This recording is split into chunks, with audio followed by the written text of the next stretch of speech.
Oh, Oh my God. is that new? I've done that before.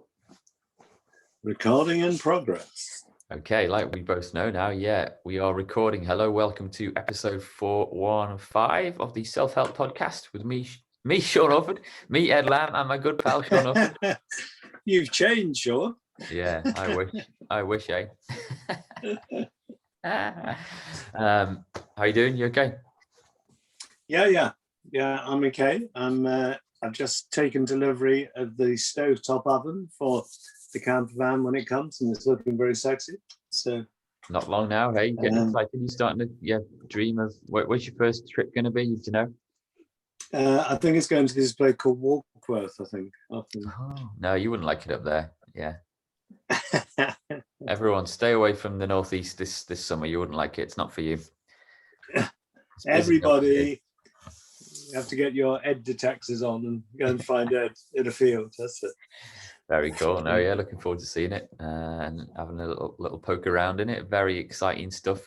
livingthepresent.co.uk for all the show notes and links and all previous episodes, and sign up to the newsletter as well if you can, and you get some free meditation files, which, judging by what we're going to talk about today, about kind of looking back but letting go of some nasty stuff that might have happened over the last year, meditation can come in handy. So I'm told. Isn't that right, Sean? It is. Not that you'd know, because you never do it. Well, I might need to. Yeah, I mean, I'm thinking about having a go at being a local councillor in the like hot off the press. Don't tell anyone, but I haven't decided fully yet. But I might need meditation. Might be needed for judging with like. I think you'd be in your element doing that. I think you'd be well suited to the practice. I think. It seems like the next natural progression for me. But I'll tell more about that in the coming weeks and months when I've made a decision. So you could end up being the mayor of Merseyside. The mayor of Merseyside, is that? Yeah, it could happen. Imagine. You'll be my right-hand man, Sean, because we'll all be about mental health and kind of focusing on living well. We'll get there. We'll do it. We'll get there. What you been up to? How's life? I'm okay. I've had my end of COVID haircut. Just noticed, looking very sharp. You look 10 years younger, Sean. At least. So what are you now? 21? 27. Okay. I'd admit to 27. have you seen those pictures of Tony Blair? One where he's got like a bit of a mullet on the go. Yeah, that's funny. Looking like a bit of a mad professor. Yeah, he's had quite a lockdown, hasn't he? By the look of it. Yeah. And it's funny now watching people just going down the street. You can see everyone's had their hair done, and they're all kind of, "Hey, I'm here, look at me, I'm good." Yeah, I know. I was straight in the barbers when I got the chance. I kind of got used to cutting my own hair, but you can realise a certain kind of artistry and to a good barber, can't you? Yeah. Not that I'm looking. Yeah, barbers must have had such a tough time because they just, I suppose, like lots of lockdown industries, not been able to see people. Yeah, I wonder. I mean, I bet it was all kind of some kind of black market was on the go, and people were asking for haircuts for 50 quid a pop, probably. So I'm sure they did all right, doing them quietly in the woods when no one was looking or something like that. Yeah. I have had a client who cut her own hair quite severely. She'd had enough of it, so she just got the scissors out and off she went. So Sean, you've written a blog post which is titled "Look Back, Let Go, Be Positive, and Move Forward," and it's quite a forthright article you've written. So what prompted this one? It's just this whole thing about everybody going back into work, people trying to get going, get moving, and one of the things about people going back into the workplace is that past enmities and unresolved nastiness is coming back up again. Yeah, right. And I've had to deal with a little bit of mediation over the last couple of weeks as people are getting back into it, and I'm thinking, oh God, just let it go, get on with your life, and it's quite tough, so. And I think that runs alongside what we were talking about before, about people going back in and feeling like imposters and not having the confidence to go back into work. And then they go back into work and somebody that they've had problems with in the past says something, and then they're off. So we've had a few situations with people having stand-up ding-dongs in the workplace that we've had to go in and deal with. So, I mean, we're all about living in the present. So telling people to look back and spend some time in the past, especially if it's maybe a negative past, might seem a little bit counterproductive or against what. So why should we be looking back? Well, I think what it's about if you realize that you're not being in the present because you're allowing things from the past to hold you back, you need to resolve those things and let them go. Cut the elastic that connects you to them to allow you to be in the present. Mm-hmm. Many people can't be in the present because they're living in the past, or living in the future. And it's like people that are going through this, oh my God, I'm so bloody miserable in the world. It's like, well, stop it. Okay, let's go back through the last 18 months where we've all been through this weird experience. And anything that we're holding on to out of that time, let it go. Yeah. And that may mean, in our terms, revisiting step 1 and maybe step 2. So I'm going to put those in as a result. It's like, and if you have got a copy of step 1, or if you have got the book, go back and do it again. Get rid of it. Stop letting this negativity hold you down and hold you back. Let's get a bit of positive going on here. Yeah. I mean, I'll tell you what, I'll remind myself to link to the episodes we did not too long ago where we did the course kind of via the podcast. Yeah. So, and that's an important reminder, isn't it? That you don't have to just read a book once and then forget about it, or you can read it over and over and over again, can't you? To kind of let it.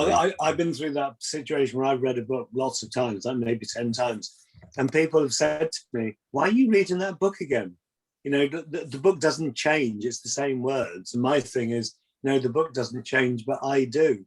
And I see something different in it each time I read it. Yeah.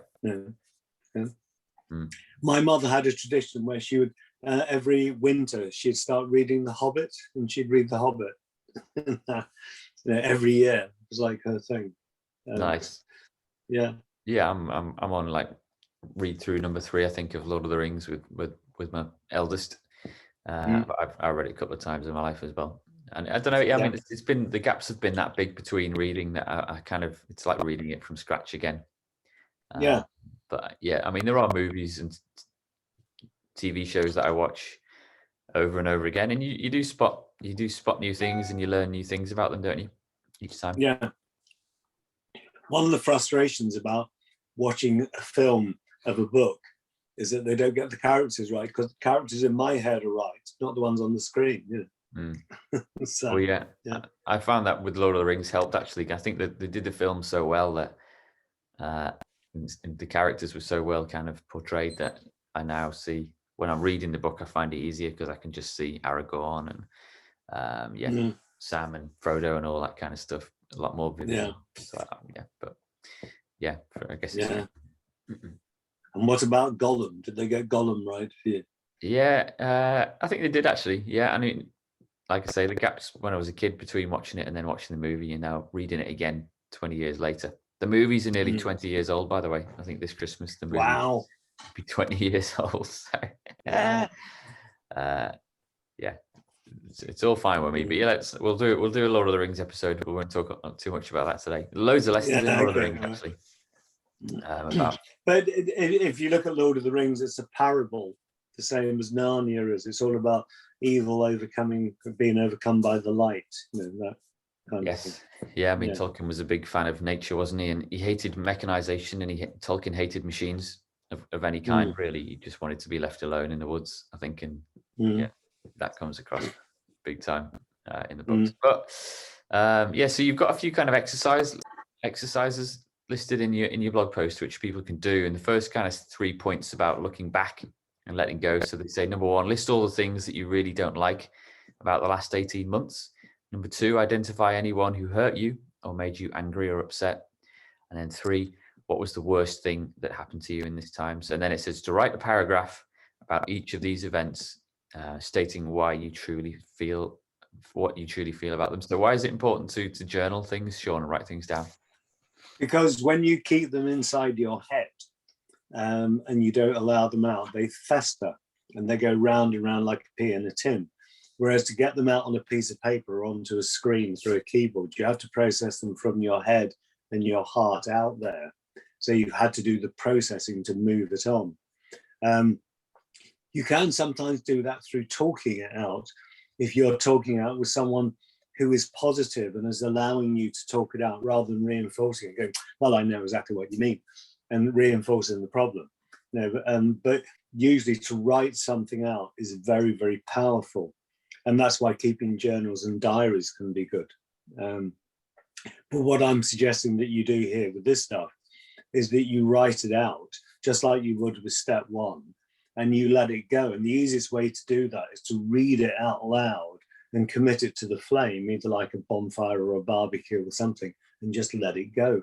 Watch it disappear. Watch it turn from something solid into energy and just go, and allow your emotions to go with it. Is this something that you ever do? I mean, you write a weekly blog post, and that you tend to write the blog post now before we do the episode, so it's obviously stuff that's on your mind. Do you find it quite therapeutic to write those? And do you ever write ones that don't get published or that you don't send to me? Yeah. I do. I write some stuff under a pseudonym sometimes to myself. That is a way of dumping the negativity. So one day I'll publish the negative stuff. Yeah. I remember actually when I had a job way back when, like 20, like, well, that wasn't 20 years ago, 15 years ago, I had a job. Wow. Imagine. That sounds like you've retired. Yeah, I still work, but yeah, I don't consider myself as having a job, which my lads are really starting to be quite fascinated about, and they like tell their mates at school, my dad hasn't got a job. My dad hasn't got a job. Oh, he's unemployed. Oh, is it one of those wasters on the dog? Yeah, just buzzes around on his bikes and annoys people. But when I did have a job, maybe one of the things that put me off kind of being part of that world of like having a monthly salary and a desk to go sit at was my boss. And I remember I can't actually remember what happened exactly, the instance that sent me over the edge. But I remember walking home from my work, and it was a good half-hour walk that I used to do every day to and from the office. And I remember getting really fuming about something that had happened or something that I wasn't able to do or given the responsibility for.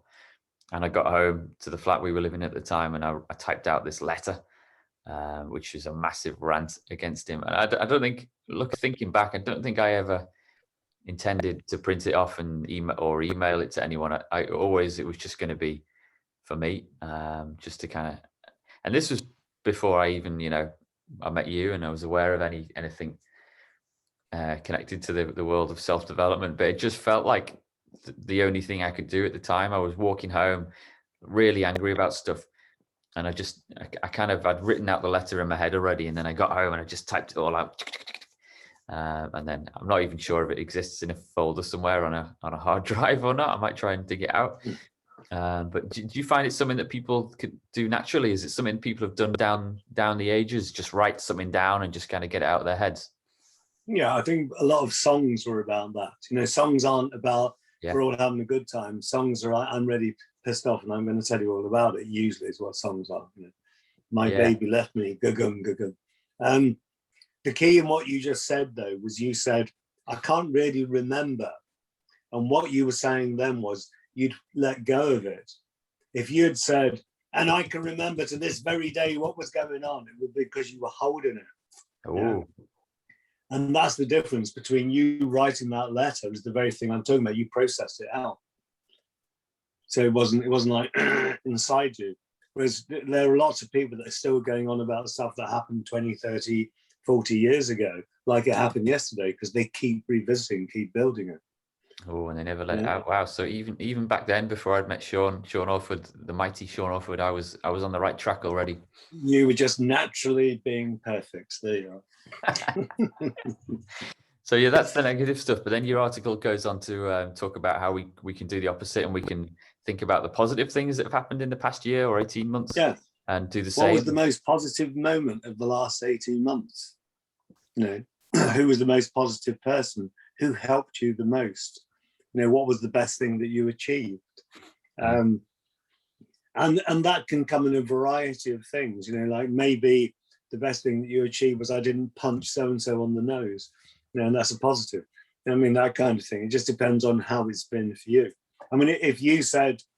If I said to you, what's your most positive moment of the last 18 months, what would you say?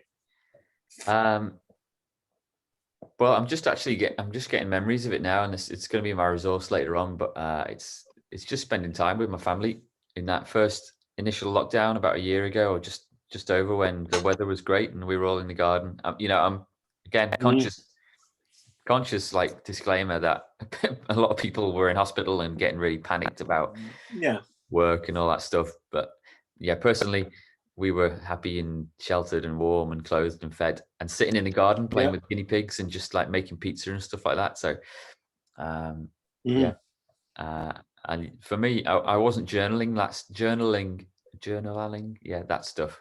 I was, I guess, when something positive is going on for me, immediately, like a lot of people, I reach for my phone and I take a photo. All right. And then I get. Well, maybe that's a visual journal. Yeah. If you go back and you review it. I think so. What about you? Yeah, what about your last 18 months or so? There's been loads. There's been loads in the family. There's been loads. I've seen people do the most amazing things. Excuse me, long COVID. Yeah. I've seen people do the most amazing things for other people. When you see it happen, it's like, wow.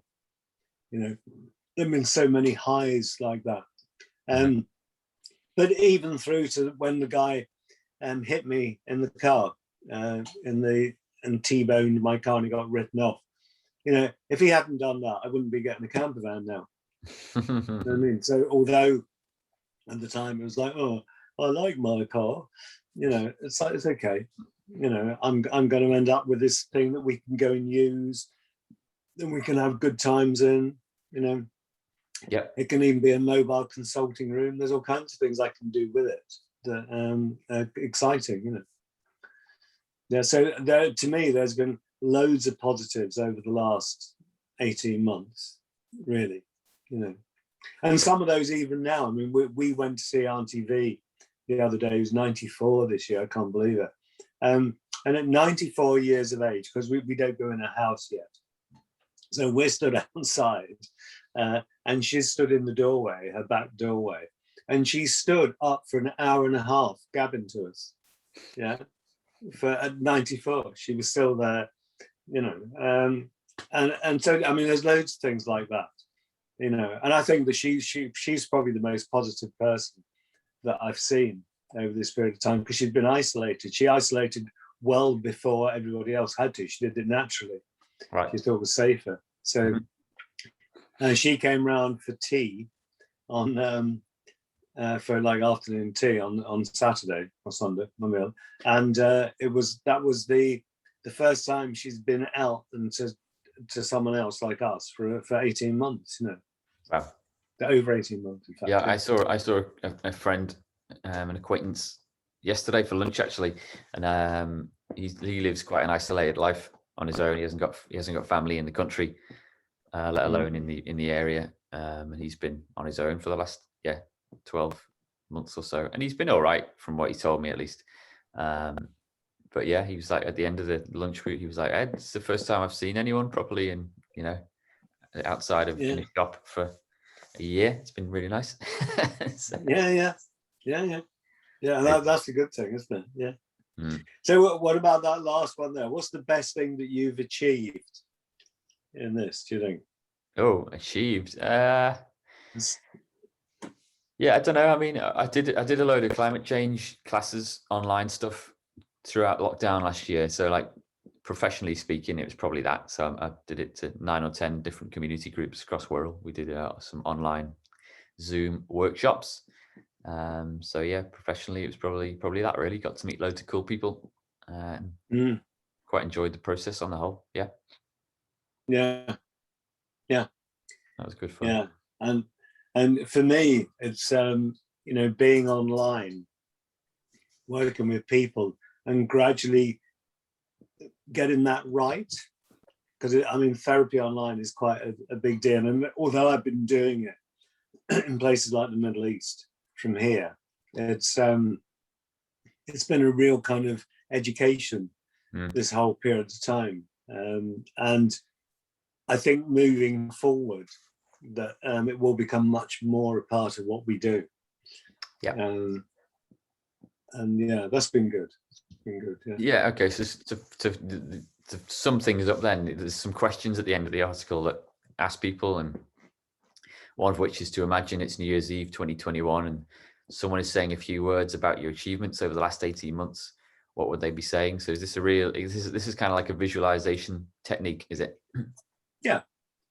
And it's like, even if this last period has been like so awful, what are you going to do with the rest of the year up until 2021? Could it be, that yes, he had a really bad time up to that moment, but then he pulled the sword out the stone and changed it and got positive, and it's that kind of thing. What would you want to do? Would it be, no, Sean was the most miserable person that you could possibly imagine, and it's a good way of getting yourself focused on what is it that you need to do. And then you can write down an affirmation that will support you achieving what you want. And what's the affirmation? The affirmation is to say something positive of those actually happening now. So I'm so happy and grateful now that I'm fit and I'm healthy, I'm rich and I'm wealthy, I'm slim and I'm sexy, whatever it is, that you start to get those phrases, those ideas in your mind, and you start to build them.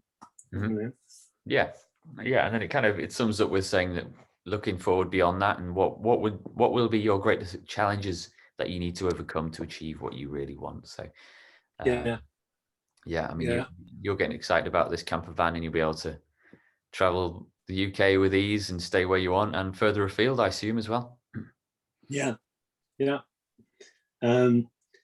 And that does represent challenges as well, because there'll be things that you can't do with it because you've got to work or whatever, I know that because things are now going online, in effect, I could be parked up anywhere in the country and online to people and just carry on doing what I'm doing, but do it from where I am, which would be fun. Even might record a podcast or two from who knows where, eh? Yeah. Yeah, we could go somewhere very interesting and record it. Maybe we should do one in Walkworth. That would be nice. That would be very nice. Yeah, we should do that for sure. What's your resource of the week then, Sean? Well, it goes back to what we were talking about before. It's step one, maybe step two, and if you can just put the links in for those, that'd be good. That is great, because let's let go of this negative period of time. I got so many people online. There's someone who I was in ashrams with years ago, someone who I have had a lot of respect for over the years. We had the same teachers a lot of the time, and they're now online doing these verbal diatribes about, and it's real kind of conspiracy theorist, to the point where they said that there was an experiment has been done where people that have the vaccine become magnetic, and you can stick magnets on them and they won't come off, that stick on them. Okay. So I thought that's really interesting. So having had both the vaccines, I went and got some magnets, and in fact I have a magnet right here now, and you know what, it doesn't stick on my head, it falls off. And it's like somebody who is so intelligent and I thought was so aware is now peddling this idea that if you have the vaccine, you're going to become magnetic because it's got these nano things in it. And I think, okay. So everybody here listening to this that's had the vaccine, please go and get a magnet and decide whether you become magnetized, and let me know. Well, if you're the magnet, are you a magnet as well, or is it you just become like a metallic? No, she said was magnets, that these people magnets would stick to them. Okay. Well, I'll try. Yeah. And she would never have the vaccine on that basis, which is very odd. Yeah, doesn't seem to be. Maybe I'm just not a very magnetic personality. Yeah, well, I've always said that about you. All right, cool. Yeah, well, my resource quickly is Time Hop, which is the app I use for kind of reminding me of what I've been doing the last year. So on this day, it'll every day you get a little notification, and it shows you, it links up to your photo album or your Facebook or your Instagram, and it shows you what you were doing on that day, a year ago, 2 years ago. So just a nice little, given that I use my phone generally to take pictures of positive things, it's just a nice little morning reminder of what was going on. Although at the moment it's mainly showing us how good the weather was a year ago and how awful it is now. So, yeah. So how long have you been doing that for?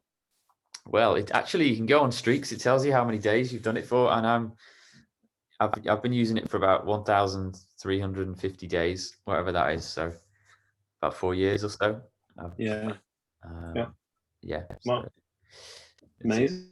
Cool little app. So yeah, I'll link to that. And yeah, that's about it for now. So livingthepresent.co.uk, all the show notes and links. And Sean, I'll see you again next week, eh? Okay. You take care. See you, everyone.